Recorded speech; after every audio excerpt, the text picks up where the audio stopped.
De quoi je me mêle sur rmc.fr et 01net TV. François Sorel. Et oui, de quoi je me mêle, l'actualité des nouvelles techno. Et avant de retrouver Victor Jakimovic qui sera là avec sa petite sélection de produits high-tech comme chaque semaine, eh bien il est là, regardez-le les amis. Et pour la première fois en vidéo dans De quoi je me mêle, il est superbe. Alors vous le connaissez déjà si vous regardez souvent 01net TV puisqu'il a son propre programme Power tous les lundis soirs. Mais maintenant, dorénavant, vous pourrez retrouver son physique avantageux chaque vendredi après-midi dans De quoi je me mêle. C'est Pépé Garcia. Mais bonjour François, bonjour tout le monde. C'est Fabien Joule, puis quand même une petite gueulante. Ah. Je voulais dire un truc important. Oh là là, une gueulante, j'ai Mais non, peur. mais attendez. J'ai peur, les amis. François, attendez. Ce qui se passe, c'est que je venais toujours le vendredi matin ici, oui. mais dans un état pitoyable, c'est-à-dire avec mes charentaises, C'est vrai. super Je mal vous ai vu en rasées, slip un jour, quand même. en calbute. Mais c'est Et vrai. là maintenant, grâce à votre, je sais pas ce que vous avez fait là, avec cette émission, maintenant on nous voit. Et On oui. peut même plus être décontracté, venir avec une gueule pas possible, Et oui, des non. valoches comme ça. C'est Parce ça. qu'on a fait des émissions, j'étais quand même proche de l'Ohio. C'est vrai, c'est C'était vrai. un peu Joel Clodo. Et là maintenant je peux plus. Ah non, mais là vous êtes au top. Non, je suis pas On rasé dirait quand David même, Pujadas, un peu. je fais la quand même même. taille, ça tombe bien. Et ça commence, Monsieur de la Vanne. Je veux dire, franchement, une émission pareille. En plus, les gens vont voir. Voilà, ben voilà. je ne sais plus quoi dire. Bon, en tout cas, Pépé, ravi de vous retrouver maintenant chaque semaine en vidéo. Parce que, alors, évidemment, toujours version audio, dispo, hein, ça change rien pour tous ceux qui ont l'habitude de nous écouter en faisant du sport, dans la voiture, etc. Mais sachez qu'il existe aussi une version vidéo de quoi je me mêle que vous pouvez retrouver sur 01net.com et 01net TV et sur YouTube aussi.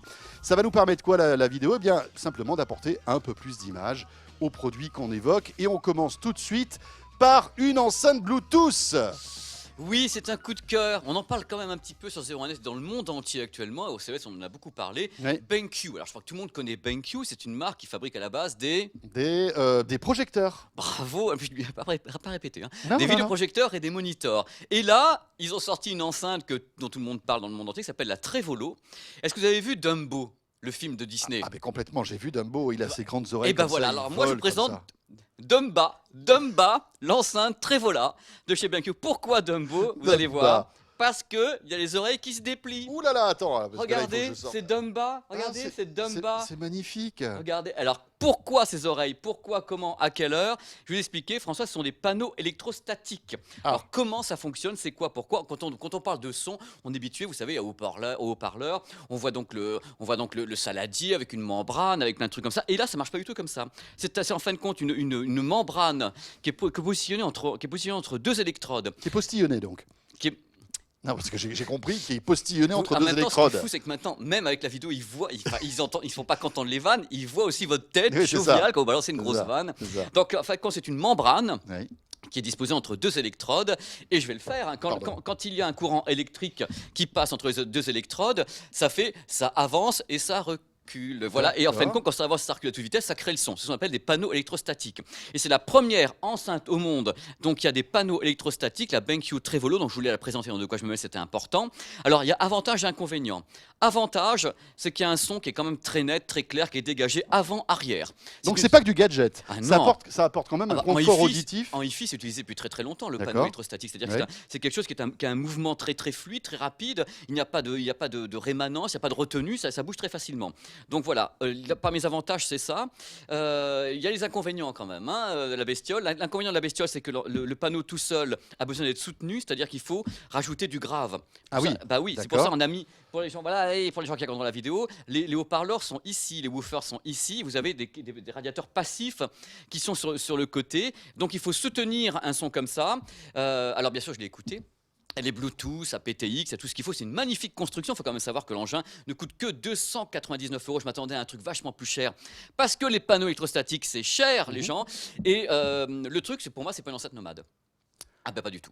Ah, Alors, et pourquoi ça Alors, pourtant, bon, elle est assez légère. Ah, on la voit bien comme ça. Voilà, on la voit super. Vous êtes Voilà. formidable, on dirait que c'est vous, Dumbo. Et, Non, mais c'est pas ça, c'est que ça fait un peu satellite. mais ça fait tout ce que vous voulez parce qu'en plus ça se replie, ça s'ouvre après, ça s'ouvre en corolle. Et ce qui se passe, c'est qu'en fin de compte, le son est très directif, c'est-à-dire qu'il faut vraiment, vous pouvez mettre l'enceinte à côté de vos oreilles, mais le mettre en face de vous. Donc c'est pas vraiment pour le nomadisme. Et en plus, il n'y a pas beaucoup de graves et ce n'est pas très très puissant. On peut dire que c'est vraiment une enceinte domestique, mais qui se balade à l'intérieur de la maison. Donc elle est nomade, chez vous. Elle n'est pas nomade à l'extérieur. On peut savoir que les panneaux électrostatiques craignent beaucoup l'humidité. C'est une membrane. Donc, il dit une membrane, le moindre embrun, la moindre humidité, la membrane ne va pas bien le vivre. Donc, c'est un superbe produit pour chez soi, avec un son très très clair. Je crois que vous avez mis un petit peu de son. Voilà, c'est merveilleux. On va écouter, on va voir ce que ça donne. Alors, vous allez l'écouter, bien sûr, vous n'allez pas l'écouter. Par les micros, mais la déjà, on peut BenQ se rendre Trevolo compte. est un... Voilà, je sais pas ce que vous Ça entendez, donne mais là, comme ça. ça swing un peu sa race. Voilà, c'est un son qui est très clair, qui est très très clair. C'est vraiment... Voilà, on a la vidéo maintenant, on peut voir nos têtes de... je ne sais plus C'est quoi. pas mal, hein. Il y a quand même pas mal de basses, hein. Bon voilà, c'est bon. Voilà, donc voilà, c'est c'est un bon. produit que je trouve très sympa, Ouais. mais pas emporté partout, parce que sur la plage ou un truc comme ça, il faut être devant, quoi. Je veux dire, c'est... Et on est à combien là? On a combien, quoi? Le prix. 299 €. Ah ouais, quand même. Mais pour cette technologie, François, malgré tout, ce n'est pas... C'est pas si cher Non, que ça, les d'accord. panneaux électrostatiques Ok. en Hi-Fi, c'est des Est-ce que- enceintes qui est-ce coûtent que 5, 6 000, 10 000 €. Est-ce qu'on peut imaginer que demain cette techno se généralise? Sur ce genre d'enceinte, je Ouais. ne le pense pas. D'accord. Sincèrement, je pense que les gens ont besoin d'une enceinte nomade qui crache beaucoup de son. C'est-à-dire quand on emporte ça dans son sac, genre la Boom ou qu'avait présenté Victor, ils ont envie d'avoir du son en plein air, mais qui crache, quoi. Donc la Pils de Beats ou des trucs comme ça. Un truc un peu plus finaux. Moi, j'ai pas envie d'avoir un truc finaux à l'air libre parce qu'on n'en profite pas. Par En contre, revanche, si elle est bien installée, par exemple sur le bureau, dans la chambre, Fabuleux. etc., et qu'on est en face, fabuleux. là c'est très Ah non, bon. mais là, c'est Et top. c'est meilleur que ce que font La- les. C'est beaucoup plus clair, c'est beaucoup plus clair. net. D'accord. Il C'est pas y, mal. y a des DSP pour corriger certains trucs, qui peuvent aussi D'accord. faire des bêtises. Enfin, c'est un produit qui mérite à être connu. Très bien. La Trevolo donc de BenQ, les amis. On enchaîne maintenant avec. Une techno qui me fait rêver, c'est de la télé, c'est de l'OLED, c'est de la 4K, c'est LG qui a sorti ça. On l'a vu cette télé sur 01net TV, il y a quelques temps de ça, lors du CES de Las Vegas. Cette télé, Pépé en a reçu une. Quelle horreur. Pépé en a reçu une. Pour tous ceux qui n'écoutent que cette émission et qui n'ont pas la vidéo, ils se disent mais pourquoi ils rigolent comme des Mongoliens? Mais On non, va mais en tous fait, mourir, je je sais vous pas à dis- quelle heure. on va Voilà, tous parce qu'en crever. fait, Pépé fait des grimaces, c'est tout. Mais ne vous inquiétez pas, C'est un sourire. on reprend le cours normal de l'émission. Et donc, vous avez testé les premières télé OLED 4K LG. J'ai eu cette chance. Ah oui, franchement. Parce que moi, Franchement. je suis preneur aussi. Hein. Donc S'il y voilà. en a une qui traîne chez LG, je veux bien tester. Et moi ben aussi. voilà, donc j'ai testé le modèle LG, j'ai testé toute la journée hier, j'étais dans un autre endroit, et j'ai testé le modèle le 65 EC 970. C'est exactement celle que je veux. Celle-là, voilà, qui est formidable. Le prix, je sais même plus trop le prix parce que. Ouais, on oublie un peu. Attendez, je vais le faire. Il y a la vidéo cette fois-ci. Attends, la caméra, celle-là, le prix c'est. D'accord. Donc voilà, là on peu l'a cher. fait. C'est un prix qui est voilà. Alors c'est le premier téléviseur que LG va lancer vraiment d'une façon très grand public, même s'il le prenait en 65 pouces OLED Ultra HD, donc 4K. Donc c'est le Alors, top du top. C'est le top du top. Alors d'abord, moi j'ai vu le produit qui est livré avec une petite boîte d'accessoires. Les accessoires sont numérotés. On croirait ouvrir un écrin de luxe. C'est-à-dire que vraiment on a l'impression d'avoir, on achète du luxe quoi quelque part. C'est vraiment merveilleusement fait. Le produit est. C'était la version écran courbé ou la version J'ai écran plat? l'incurvé. Carrément. D'accord. Parce qu'il va exister aussi la version avec un écran qui est vraiment plat. Hein. Plat ou incurvé. Moi, j'ai D'accord. l'incurvé. Alors, pour rappeler aux gens, la technologie OLED, c'est un peu comme le placement en mieux, c'est auto-émettif, il n'y a pas de rétroéclairage. C'est Il y très a- fin. C'est très très fin, donc là l'écran est il est renforcé parce que j'avais eu une enceinte, j'avais eu déjà un téléviseur il y a quelques mois, il est arrivé un petit peu dans un état gondolé, comme la Venise, parce qu'il avait pas tenu. Là ils ont renforcé l'arrière, on D'accord. sent qu'il y Il y a a un une problème. armature qui Il y fait a une que armature l'écran qui est tient mieux. différente. D'accord. Et on sent que LG a beaucoup travaillé sur le Bon, produit. et quand on appuie sur on, qu'est-ce qui se passe? Je deviens hystérique. Ah, oh là là. Écoutez, je vais vous dire une chose, je me suis évanoui, François. Donc il n'y a pas d'autre mot. Alors donc moi pour tester ça, je dis quand même aux gens pour tester. Avec quoi est-ce qu'on teste ça? J'ai mis un lecteur de Blu-ray. J'ai également un disque dur avec des images 4K qui sont dessus. Mais parce j'ai que le mis lecteur Blu-ray c'était du Full HD. C'est oui, pas- c'était du Full HD, mais j'ai mis il y a des mires, j'ai un générateur de mires avec. Le truc, c'est que alors j'ai pris des petites notes carrément tellement c'est étonnant parce que c'est la meilleure que je connaisse. La luminosité, c'est absolument fou. C'est-à-dire que vraiment, vous appuyez sur le bouton, vous pouvez éteindre toutes les lumières dans la pièce, et avoir une pièce de 30 mètres carrés, ça vous l'éclaire. C'est juste du délire, c'est qu'il faut tout baisser parce qu'on sent que la patate lumineuse est étonnante, ça pète de partout. C'est vraiment un produit qui est très très fort pour ça. Il faut tout baisser. Le contraste natif, c'est-à-dire sans appuyer sur un seul bouton, c'est-à-dire que les téléviseurs LCD, il y a toujours des circuits pour aider. On aide au contraste, on aide à la colorimétrie, on aide plein de trucs. Là, vous déconnectez tout. Vous branchez le truc, vous dites Non, mais c'est pas vrai, quoi. C'est même pas la Parce peine que c'est la technologie c'est la nativement technologie, qui voilà, vous avez tout est compris, c'est performante. nativement, la technologie booste. Vous avez un noir qui est nativement d'encre. Moi, j'ai passé des extraits de Sin City, donc un truc très très contrasté et autres, Mhm. sur téléviseur. J'ai fait venir tous les gens hier de l'entreprise, donc AFI Vidéo, je leur ai montré, ils ont dit, mais c'est pas vrai, c'est des images, presque des photos qui bougent, avec un noir photographique. Et là, c'était vraiment de la 4K que vous balanciez ou Il y avait, non, du ça Full c'était HD Sin upscalé? City, c'était le Blu-ray. Mais après, j'ai passé des images de démo en Ultra HD. Et là, ça doit être C'est bluffant. incroyable, quoi. Parce que quand même, le circuit vidéo, on sent qu'il y a quand même un inconvénient sur ces produits que les gens ne hurlent pas, c'est que c'est tellement finaux au niveau technique Qu'il que faut un traitement vidéo monstrueux. déjà, il faut lui éviter les sources dégueu, quoi. Le moindre truc où il y a un problème de compression sur l'image, Ah ouais. où il y a un peu trop de grain, même le grain cinéma, il se trouble. C'est-à-dire que le plasma avait le même problème. Il y a une sorte il y avait une sorte de scintillement permanent dans le plasma. Vous savez, une sorte de grain permanent dans le plasma. Là, c'est un peu la même chose. Soit la source est de très bonne Ça qualité. supporte pas la médiocrité. Il faut Voilà, c'est vraiment un produit le qui ne top du top. supportera pas la médiocrité. Si par exemple on regarde, on branche la TNT Je l'ai fait, HD, je l'ai fait. la TNT HD par exemple, là-bas, c'est bien, Bah, ça se passe bien. Il y a une correction, j'appuie sur 2-3 corrections pour essayer d'imiter le grain. J'ai essayé, j'avais un hotspot, j'avais tout hier en 4K, en 4G. J'ai tout essayé avec la TNT. Ça donne une image qui est correcte. Si on la travaille un petit peu, si elle est crue, le moindre défaut de compression, le moindre pixel, on se le prend en pleine gueule, mais version boomerang extraterrestre. C'est-à-dire qu'il part, il te revient comme ça. C'est un produit super finaux. C'est-à-dire vraiment, il réclame, il demande, il est demandeur de super sources. Bon, Et pour tout c'est, vous dire, moi c'est vraiment la télé qui me fait C'est la rêver. télé et, qui doit faire rêver tout le alors, monde. il va falloir Le WebOS, économiser, hein. le WebOS fonctionne divinement bien. Hier, en connectant directement en Wi-Fi, Ouais, c'est ça hyper fluide. oh et tout, là là, c'est- qu'est-ce que c'est fluide. Ça va à toute vitesse. Il y a la possibilité de parler à sa télécommande, donc en vocal, pour dire fais-moi ci, fais-moi ça à l'intérieur de WebOS. On manipule avec une souris, c'est un produit extraordinaire. C'est vraiment, allez, je vais dire méchamment, enfin, pour plasma, c'est du plasma puissance 10 000. Mhm. Parce que c'est ça le Et truc. ça enterre le LCD, bien évidemment. Les gens qui nous écoutent, qui disent oh, bah, le LCD, ce n'est pas comparable. Il n'y a pas de rétroéclairage ici avec le OLED, François. Donc fatalement, on fait un pas en avant. On n'a pas tous ces problèmes d'angle de vision, de trucs comme ça. Tout à l'heure, vous toussiez quand vous avez annoncé, enfin quand vous vouliez annoncer Vous le l'avez prix. pris ou pas? Parce que moi, je l'ai Non, pas en mais tête. je crois qu'on est dans les 8 000 euros, c'est ça? Mais il y a une quelque version chose comme ça 55 pouces, François, qui va sortir, une 55, Ouais. qui va être, je crois, sous les 5000. Voilà. Mais c'est à Mais je vérifier. crois que le 65 est à 8 000 euros. Enfin, quelque chose comme Voilà, ça. on a testé un produit à 8 000 Bon. euros, mais c'est Alors, le début. évidemment, mais Il faut bon, que les 8 gens 000 se disent que euros, c'est vous le savez, début. enfin, pour tous ceux qui sont fidèles à de quoi je me mêle, 8 000 euros aujourd'hui, 4 000 euros dans un an, ou peut-être même moins, et 2 000 euros dans un an et demi, quoi. C'est Il y a ça. aussi un truc à savoir, François, et tout le monde C'est sait toujours la que même chose. Hein. c'est que pour le moment, LG fait cavalier seul, avec Oui. le LED plus ou moins, puisque Panasonic est passé en secteur pro. Mhm. Samsung dit nous on fait du LCD, bon, entre guillemets, triluminos. Et Avec, je pense qu'il y en a d'autres qui vont suivre parce qu'il y a une telle il y a- qualité il d'image. y a une demande qui est énorme sur le Ouais, c'est LED, je clair. pense. Par contre, on ne sait pas, il y a aussi des trucs, moi je suis conscient sur un point, c'est qu'on ne connaît pas la durée de vie réelle des panneaux. C'est-à-dire qu'on n'a pas assez de recul pour savoir s'il y a Si ça tient réellement le coup ou pas. s'il y a vraiment un vieillissement ou pas. Bien sûr, LG dit non, nous on n'a pas de vieillissement. Donc, mais c'est un produit. Qu'est-ce qu'on était content de tester ça. On en reparlera, Ouais. bien sûr. On va rester dans le domaine de l'Ultra HD avec une nouvelle techno qui arrive, qui est l'Ultra HD HDR. Alors c'est bien parce que le HDR, ça me dit quelque chose. Quand je prends des photos avec mon Bah, smartphone, voilà. j'ai le petit bouton HDR. Alors je crois que le principe, c'est que ça prend plusieurs photos, ça les mixe, Ça compile, ça les compare et ça, et voilà, on a un ça résultat. additionne des résultats. Parce Voilà. qu'en fin de compte, le HDR pour High Dynamic Range, on amplifie, c'est simple, on amplifie le fossé entre le noir et le blanc. D'accord. C'est-à-dire que c'est fini les couchers Donc de on soleil. améliore le contraste. Bah c'est oui, ça c'est fini. Quand un truc est complètement bouché, par exemple, vous êtes en contre-jour, vous mettez le mode HDR, et bien vous avez derrière vous, ça s'illumine, vous vous illuminez devant parce que vous amplifiez ce fossé, vous gardez quand même du contraste, mais vous faites tomber cette barrière. Alors l'idée, c'est d'avoir un standard unique pour l'Ultra HD, qui sont donc l'Ultra HD HDR. Comme quoi, les enfants n'ont pas fini d'en suer, parce qu'après l'Ultra HD, on a maintenant l'Ultra HD HDR, et le truc le plus fort, c'est dans l'Ultra HD HDR, tenez-vous bien, agrippez-vous, il y a plusieurs types non. de HDR. Il y a Dolby qui a son système. Attendez, j'ai pris des notes. Il y a Dolby qui a son système. Il y a Fox qui veut travailler avec la Fox, c'est son système.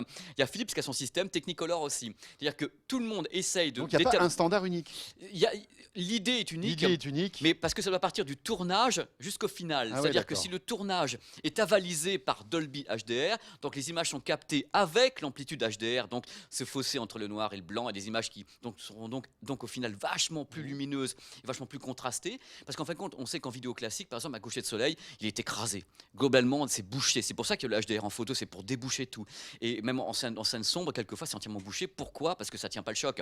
Donc là, on essaie de régler ce problème. Et en plus, le Blu-ray, le futur Blu-ray Ultra HD, a adopté le HDR aussi. Ah oui, d'accord. Donc, on est sur un truc qui est tout à fait il faut que mouvant. la télé soit compatible. Ah ben bien sûr. C'est-à-dire que si Parce je mets un lecteur Blu-ray HDR sur une télé Ultra HD lambda, ça sert à rien. Bah, ça serait trop simple, monsieur. Ah là là. Ça serait trop simple, monsieur D'accord. Sorel. En fin de compte, le truc, c'est de créer une nouvelle chaîne de fabrication d'images qui intégrerait donc le HDR à l'intérieur. Parce qu'il y a des challenges. Et sur alors, Netflix. mais c'est du marketing ou il y a une vraie différence? Alors, ce qu'on a vu au CES en différence entre Ouais. non HDR et HDR, il y avait une différence. Alors, D'accord. c'est la luminosité, il y a un côté, les couleurs beaucoup plus violentes et tout, parce qu'en même temps, une correction générale qui est faite. On remonte tous les potards, tout en évitant, en effet, que tout soit bouché. Voilà. Très bien. Donc ça vous donne une idée de ce qui va se passer. Je vous souhaite bonne chance, vous qui nous écoutez, parce que c'est pas fini, et c'est que le début du bonheur. Bon, allez, on enchaîne avec maintenant le spécial Blu-ray de Pépé. Et alors, pour tous ceux qui ont l'habitude de nous suivre, eh bien, sachez que dans quelques instants, il y aura le Pizza Movie, bien sûr. Mais auparavant, Attends, avant, François, c'est au-delà du Pizza Movie. C'est un film que Une j'ai. espèce de quoi, C'est le film le plus nul de la décade. non, c'est pas vrai. Ah de oui. décadence du film le plus nul de la décade. Je Ouh l'ai là vu. là. Ouh là là, alors attention, on va le découvrir dans un instant. Mais auparavant, on va quand même parler de films un petit peu plus sérieux qui valent le détour. Et on va commencer par The Signal. Alors, The Signal, c'est une production qui m'a vraiment beaucoup bluffé. Alors, ça fait un peu référence au X-Files. C'est vraiment un truc de science-fiction étonnant où on voit des gamins, c'est complètement geek, hein. Il y a des gosses qui répondent à un signal qu'ils ont eu, comme ça, c'est des hackers. Il y a un signal qui vient de je ne sais pas où, qui dit bah, presque venez me voir, quoi. Ils y sont allés. Et ils s'évanouissent, ils tombent dans les pommes, ils se réveillent quelque part où ils sont entourés de gens en scaphandre qui leur posent plein de questions et qui leur font des tests sur eux. Donc c'est soi-disant l'armée américaine qui pense qu'ils sont contagieux. Et bien sûr, il y a un gap entre ce qui est la vérité et ce qui n'est pas la vérité. Et pendant tout le film, on essaie de comprendre où sont les jeunes, pourquoi, qui sont ces hommes. Ouais. On voit des vidéos. Pour ceux qui ont la chance de le voir en vidéo, cette émission, on voit un extrait de la bande-annonce. En fin de compte, on a un mystère qui plane, qui est absolument bien. Et alors, visuellement, François, partie des plus beaux films de SF fantastique que j'ai vu. Il y a des idées à chaque plan. Il y a des images avec des ralentis, du travail justement, parce que d'avoir des scènes tournées justement en ralenti, en high frame rate et tout, et c'est juste gigantesque. Et techniquement, donc, c'est Et du haut de gamme. techniquement, tout est du haut de gamme. Je préfère pas en dire plus parce qu'il Oui. y a un tel souci dans le suspense. Je veux justement que les gens ne dévoilent rien du tout quand ils vont parler de ce film sur The Signal. Il y a une grosse attente de la part en même temps de l'éditeur qui est Wildside sur le Blu-ray qui est une véritable perle technique. Il y a Laurence Fishburne qui est absolument étonnant. Et puis, il y a quand même une belle histoire. Enfin, Il y a une très histoire belle qui tient la histoire, route, quoi. parce C'est que- pas que beau techniquement, il y a une belle Il y histoire. a une belle histoire, il y a un twist étonnant. Regardez ces images qui Ouais, passent, ouais. pour les gens qui les regarderont. On a l'impression, enfin je sais pas, je veux pas en dire plus parce que je suis tombé de ma chaise. Bon, Voilà. Restez là, hein, parce que si vous Oui. tombez là, on vous verra plus, c'est François, embêtant. les auditeurs. On enchaîne avec un autre film, Le Labyrinthe, qui a été quand même un beau succès Yes. au cinéma. Un peu dans la mouvance de tous ces films pour teenagers, etc. C'en est non, un, le Labyrinthe Signal, hein, c'est un film avec des teenagers aussi. Hein. aussi. Avec Il y a des, une grosse tendance de films comme mais ça. parce qu'il y a maintenant. plein de petits jeunes qui se pointent, Bien qui viennent sûr. de séries télé, et on s'aperçoit qu'ils ont du talent, et les mecs les font bosser en disant vous deviendrez des stars. Il y en Tout a ça, deux, trois là ça a qui. commencé avec Hunger Games, et puis maintenant. Voilà, on voit que- mais c'est exact, vous avez Oui, c'est complètement ça. compris, c'est exactement la suite de Hunger Games avec ces gars qui ont donc 25 ans et qui ont déjà un avenir incroyable à Hollywood. Alors justement, le labyrinthe, c'est la même chose, hein, tout un bastion de jeunes gens. C'est un peu la même idée que ce que je viens de vous dire sur le Signal, François. C'est un mec qui se réveille dans un monde charge, il arrive dans un endroit au milieu d'un labyrinthe avec plein d'autres jeunes qui sont prisonniers de ce labyrinthe. Et on va essayer de savoir qui est-ce qui est dans le labyrinthe, pourquoi, comment ils sont là. Et C'est comment ils presque- peuvent s'en et comment ils sortir. peuvent en sortir. C'est la même idée. Le labyrinthe, il y a un truc un peu différent, c'est que ça fait appel à nos peurs d'enfants. Parce que ce qui se trouve dans le labyrinthe, c'est un peu un côté fantasmagorique. C'est-à-dire que c'est des peurs d'enfants avec certains, on dira pas plus, mais certaines scènes, c'est vraiment quand t'es gosse dans ta piole et tu te dis si j'ouvre la porte, il va se passer quoi? Si je vais dans ce coin, il va se passer quoi? Donc on surfe là-dessus, c'est bien réalisé, le making-of est génial, les acteurs sont épatants parce qu'il y a une analyse psychologique de chaque mec. Il y a le mec qui est trouillard, le mec qui est un peu rond, il y a vraiment de tout. Il y a une seule D'accord. nana qui est là et qui donc se frotte au gars. C'est une analyse de la société étonnante, comme dans Hunger Games, où il y a ce genre d'analyse Il y a aussi sociétale. un film là qui est sorti ou qui va sortir qui s'appelle The Given, qui est un peu dans la même lignée, que vous n'avez peut-être pas encore Je vu. ne sais pas, je ne m'intéresse pas au cinéma, j'en ai vraiment rien à faire ce que vous me racontez. Mais vous verrez, quand vous le verrez, on est toujours dans cette lignée de films pour Oh, s'il teenagers. vous plaît, demandez-moi quel est le pizza movie. S'il vous plaît. Pépé alors, pour terminer, c'est quoi le pizza movie de cette semaine? C'est au-delà de ça, c'est au-delà de... J'ai vu le film le plus Non. Bon déjà, mais le titre est assez évocateur, c'est le chaos. Mais c'est plus Ça veut tout dire. Ça veut tout dire. Alors Non là, je me disais Nicolas Cage a en effet des problèmes d'argent, mais à ce point-là, je me dis c'est pas des problèmes d'argent, c'est Joel Clodo. À ce niveau-là, je crois que Mais qu'est-ce qui lui arrive à Nicolas Eh ben, Cage il a quand même fait fait- quand même un sacré paquet de daubes. Hein. il y a Joe qui était bien, mais tout le reste, là, attendez, l'histoire, C'est quoi, alors c'est un commandant de bord adultérin, donc le mec il trompe sa femme comme un malade. Ouais. Et Ce qui n'est pas le cas des commandants de Ce bord. qui n'est en pas le général, cas sont des très commandants de fidèles, bord, hein. qui sont On le sait. des garçons fidèles. Et il monte dans un avion et tout à coup dans l'avion tout se met à bouger. Il rentre il va voir dans l'avion. Il y a des passagers qui ont disparu et qui ont laissé leurs fringues Ah à oui, la place. d'accord, ils sont sur la terrasse en fait de l'avion. Écoutez, on C'est sait ça pas. Mais alors le truc est marrant déjà parce que c'est truffé. C'est-à-dire, les dialogues les plus nuls du monde, le jeu d'acteur le plus nul du monde, effets spéciaux. Je pense qu'une PS première génération fait mieux.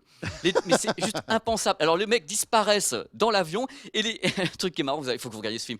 Les fringues sont rangées comme s'ils sortaient du pressing. C'est pas vrai, C'est- c'est mignon. Et, Ah oui, oui, oui. C'est-à-dire qu'avant de partir, ils rangent leurs fringues. c'est-à-dire qu'ils disparaissent. Il y a des gens qui disparaissent et ils laissent leurs fringues rangées, pliées presque sur les fauteuils. Et puis tout le monde crie Mon Dieu, j'ai perdu mon fils, mes enfants, ma femme. Et là tu te dis Non, mais ils ont attaqué les et ongles Nicolas, de il pierre. fait à toujours des part- bisous à son hôtesse de l'air ou il est est passé à autre tellement. chose De toute façon, n'importe comment. Attendez, à côté de ce film-là, Sharknado, c'est Apocalypse Now. Non, c'est vrai. Ah oui. Ah oui, C'est si Sharknado Apocalypse- est Apocalypse Now à côté The Chaos. de Le Chaos. Je crois que c'est un film qui a le plus mauvaise note sur IMDb, Mais donc qu'est-ce à qu'il base faut faire de. Il faut manger quoi? Un KFC avec ou c'est quoi? Alors, C'est je dois pire dire la que là, pizza. mais tout est tellement mauvais. Et puis alors, je peux pas vous raconter. Il y a une trame parce qu'ils disparaissent pour une raison. Quand vous allez découvrir la raison pour laquelle ils On va disparaissent, s'évanouir une deuxième fois. je pense que là, vous allez atterrir directement aux urgences parce que c'est même pas pensable d'avoir osé penser une chose pareille que même moi, à 4 grammes et demi, la tête dans le bois de boubou, je peux même pas imaginer un truc pareil. La tête dans le bois de boubou.